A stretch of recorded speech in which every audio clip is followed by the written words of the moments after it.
Kemarin kita sudah membahas mobil favorit buat para pejuang nafkah, yaitu Sigra dan Calya. Kenapa mobil tersebut sangat menjadi favorit? Ya jawabannya harga mobilnya terjangkau. Ingat ya, bukan murah tapi terjangkau. Ini adalah kata yang berbeda. Kenapa bisa terjangkau? Ya karena mobil jenis tersebut adalah mobil LCGC. Apa itu LCGC? LCGC adalah singkatan dari Low Cost Green Car. Ide awal mobil ini lahir adalah dari sebuah program dari pemerintah yang mengatur tentang kendaraan harga ekonomis serta ramah lingkungan. Tujuan program ini adalah mengembangkan kendaraan harga terjangkau bagi kalangan menengah ke bawah, serta bermesin ramah lingkungan.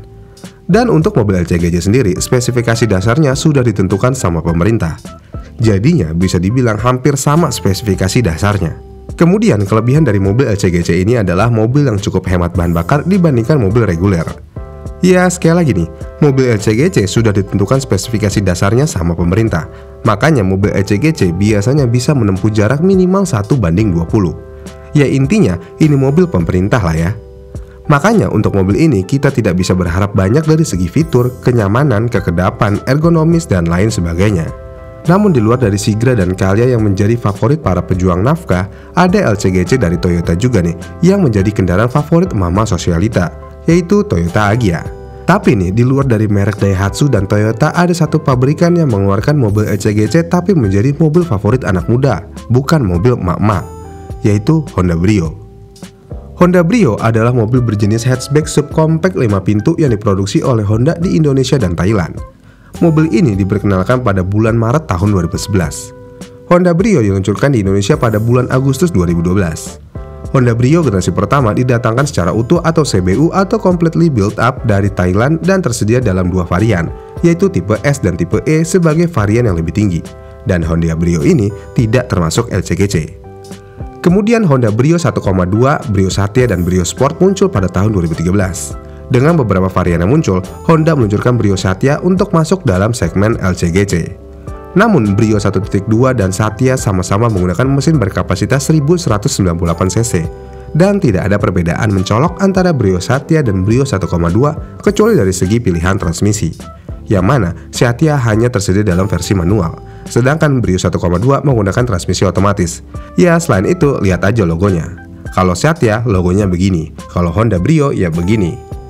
Kemudian 3 tahun berselang, Honda Prospect Motor melakukan serangkaian pembaruan untuk Brio 1,2 dan Satya, sekaligus menghadirkan varian tertinggi Brio, yaitu Brio RS. Ubahan versi ini berfokus ke penyegaran interior dan eksterior, seperti bumper depan lebih modern dan lebih menarik dengan grill yang lebih sedikit maju. Kemudian 2 tahun setelah versi facelift, Honda membuatkan gebrakan dengan menghadirkan Brio generasi kedua. Tampilan depan diubah di mana lampu utama memiliki grafis desain lebih tajam dan grill depan yang mengikuti garis lampu tersebut. Ya intinya mirip Mobilio. Kemudian bagian belakang juga berubah total dengan absennya pintu bagasi dari kaca yang digantikan oleh pintu bagasi konvensional. Bentuknya sedikit maju dan ada peningkatan kapasitas bagasi dibanding di model sebelumnya. Ya intinya ini udah cukup keren sih desainnya. Dan di model ini langsung menjadi mobil selera anak muda. Cita-cita gue pengen beli mobil Brio. Dengan hanya mencopot logo Satya dan diganti menjadi logo Honda, kemudian diganti velgnya, mobil ini langsung menjelma menjadi Honda Brio. Untuk modifikasi mobil Honda Brio ini sebenarnya cukup ekstrim-ekstrim, mulai dari yang di chamber, dikasih kabar, piggyback, bahkan sampai turbo. Intinya wajib racing look. Aduh ya Allah, TikTok. Tapi mau bagaimanapun juga, emang sih tampilan Honda Brio ini emang cocok banget buat racing look. Karena mobil ini kecil mungil, yang mana ini udah dasar yang bagus untuk racing look. Mau di generasi pertama atau generasi yang kedua, mobil ini bisa banget dibikin racing look. Misalnya gini nih, kap mesinnya bisa diganti ke model karbon jika punya uang berlebih. Tapi kalau masih ada cicilan mobil, mending di wrapping karbon atau wrapping hitam. Dan ini juga udah cukup untuk membuat tampilan menjadi racing look. Kemudian velgnya yang pasti diganti ke model yang tulang atau spoke. Ya intinya palang 5 atau palang 6 deh, jangan kipas.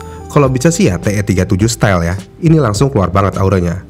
Kemudian kap udah dimodifikasi, velg juga udah diganti, spoiler belakang biasanya juga ditambahin untuk modifikasi racing look. Mau gede, mau kecil, semua sama aja, kelihatan bagus-bagus aja untuk nih mobil. Dan kalau udah dimodif tipis-tipis begini, aura LCGC-nya seperti langsung menghilang. Makanya kalau udah dimodif racing look, yang bawa terkadang sampai lupa kalau dia bawa mobil LCGC dan langsung menjadi raja jalanan alias ugal-ugalan. Tapi kita bahas nanti di akhir video untuk perihal pengendaranya. Kemudian untuk melengkapi racing looknya, fanboy Brio biasanya akan mengganti knalpot KW yang gede dan berisik. Dan kalau udah pakai knalpot berisik terus masih ada limit kredipui, biasanya fanboy Brio akan menggunakan piggyback. Emang sih kalau pakai piggyback ini jadi lebih keren dan racing banget. Tapi ya terkadang penggunaannya di jalan umum itu cukup mengganggu.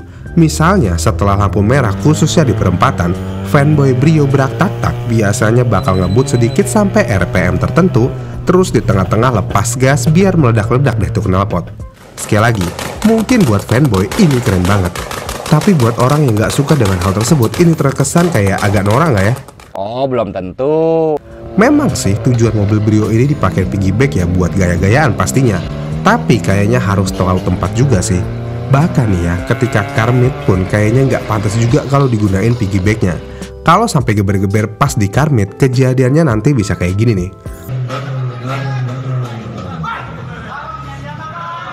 Ya walaupun sebenarnya untuk urusan modifikasi itu selera masing-masing dan dompet masing-masing ya.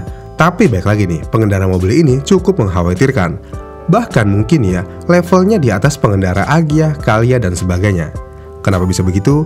Ya ini karena pengendara mobil ini atau fanboy Brio biasanya anak muda yang baru punya mobil.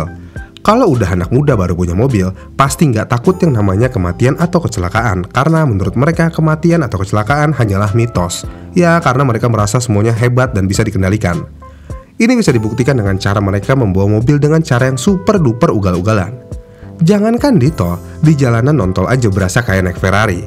Ngebut dari kiri ke kanan dengan RPM tinggi dan suara knalpot yang bikin orang yang naik motor takut kayak seakan-akan mau diseruduk. Dan sekali lagi nih, saya singgung perihal piggyback ya.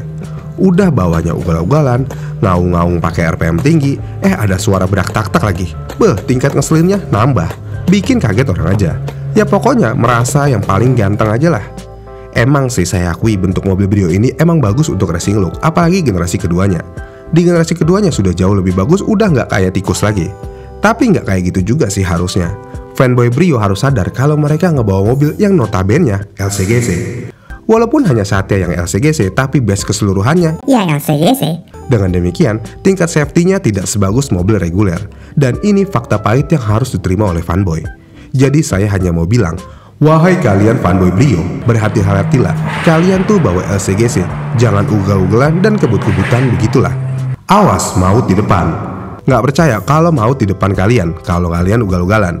Lihat aja di Google, banyak kejadian sama Brio yang ugal-ugalan, dan ini cukup disayangkan. Dan faktanya adalah, kebanyakan yang ugal-ugalan yang bawa mobil ini adalah anak muda yang merasa jalan raya kayak sirkuit. Wahai fanboy Brio, sewa sirkuit Sentul cuma 500 ribuan aja kok. Masa ia nggak sanggup buat sewa sirkuit seharian buat ngelepasin hasrat untuk ngebut? Kan mobil kalian udah berak-tak-tak. Sirkuit lah yang paling cocok buat tempat kalian. Tapi ya seugal-ugalannya Brio nih, level pengguna mobil ini masih kalah sama raja jalanan, yaitu Banistro, Pajero, dan Fortuner. Tapi itu mungkin untuk next video aja ya. Kalau kalian setuju komen di bawah ya. Dan kalau nggak setuju juga komen aja deh biar rame. Terima kasih sudah menonton. Jika kalian suka dengan video ini, kalian bisa like dan subscribe channel ini. Dan sampai jumpa di video selanjutnya.